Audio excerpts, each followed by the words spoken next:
Hi everyone and welcome to this Fantasy Art Friday video.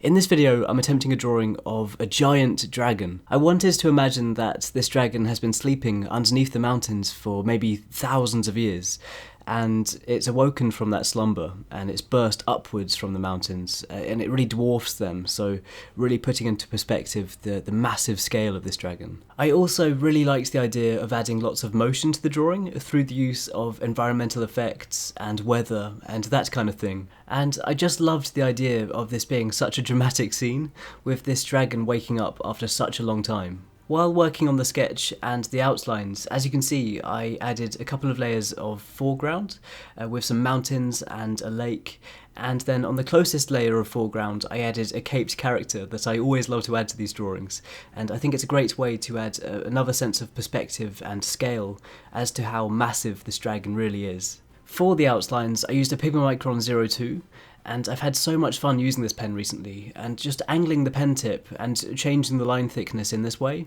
it feels like it gives much more control over the dynamic lines that I try to add, especially to these fantasy drawings.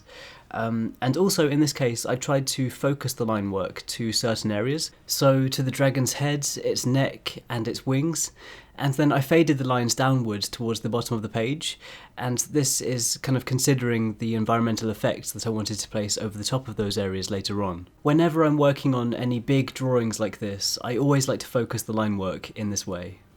For the colouring I used Copic Markers, starting off by working on the dragon's head, and I began with warm grey 1 and 3, then I added shading on top with cool grey 3 and 5, adding shading to each individual scale.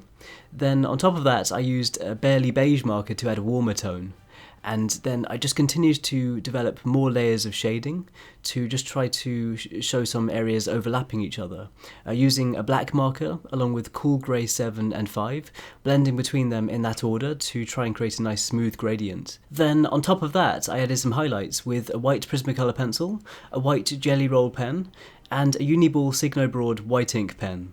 To contrast the neutral tones that I added, I really wanted to add a bright crimson colouring, starting with the dragon's eye, using a crimson marker for this, and then adding a bright highlight with the Uniball white ink pen.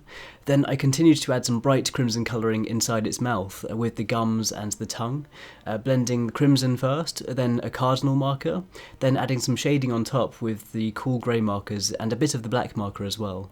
And then I followed that up with some more highlights to try and create a nice shiny texture in this area.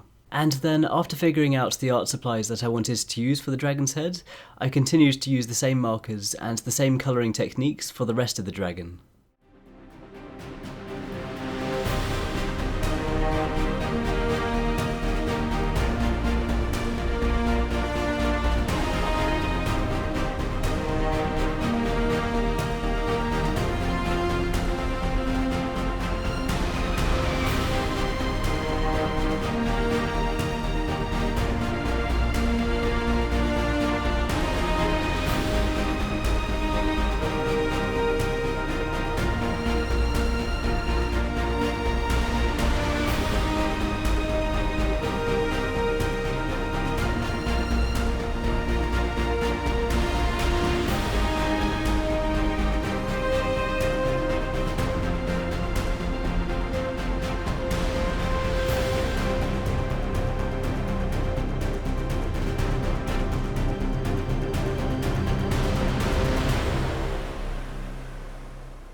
Once I'd finished colouring the dragon, it was then time to work on the environment around it, so I started off by adding a base layer to the sky, using cool grey 1 and 3.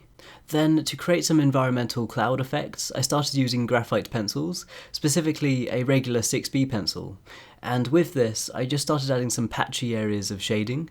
Then I used a blending stick on top of that, and then I used a small eraser to add some layers and kind of define the shapes within the clouds. To create the illusion of movement within these clouds, I tried to add some debris flying through the sky, and so I used a 6B pencil to add some dark blocks of shading, and then I blended them with a blending stick to try and create a motion blur effect.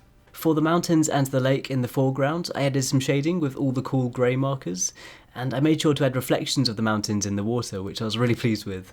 And then to add some highlighting, I used a mixture of a white Prismacolor pencil and the Uniball white ink pen. I used Cool Grey 5 and 7 for the closest foreground layer, also adding a few highlights here as well. And then I added bright crimson colouring to the character's cape. After that, it was time for some finishing touches, and so I just added a few highlights around the dragon, and I continued to refine some of the environmental effects. Also, I tried to add some lightning across the sky.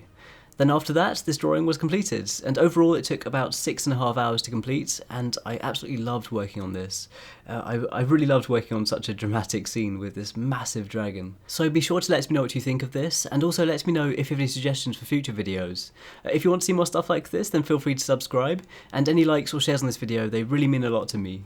If you want to follow my progress and see photos before I post these videos, then please check out the links in the description box below to check out my Twitter, Facebook and Instagram.